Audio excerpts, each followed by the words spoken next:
नमस्कार मंडळी. चला तर आज आपण बनवणार आहोत चटपटीत अशी मसाला भेंडी. तर अशा साईजमध्ये कट करून घेतली. त्याला तेलामध्ये फ्राय करायचं. 1-2 मिनटं फ्राय झाली की त्यावरती मीठ घालून घ्यायचं. मिठामध्ये परत एक मिनिट ते दीड मिनिटासाठी फ्राय करायची, काढून घ्यायची. त्याच कढईमध्ये तेल घालायचं. तेलामध्ये मोहरी, जिरे घालायचे. व्यवस्थित तडतडले की कढीपत्ता घालायचा. चिरलेली हिरवी मिरचीसुद्धा यामध्ये घालून घ्यायची. आलं लसणाची पेस्ट घातलेली आहे थोडीशी. आता इथे पाहू शकता मोठ्या साईजचा आपण इथे कांदा कट करून घेतला. टॅमॅटोसुद्धा त्याच साईजचा कट करून घ्यायचा.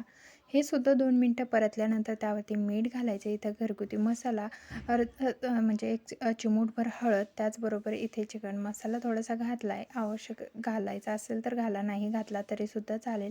हे व्यवस्थित मिक्स करून घ्यायचं. 1 मिनिटभर परतू द्यायचं. छान भाजी तयार होते. भाजून घेतलेल्या शेंगदाण्याचा कूट, कोथिंबीर घालायची. मस्त मसाला भेंडी तयार आहे. चला लाईक, शेअर, सबस्क्राईब. धन्यवाद.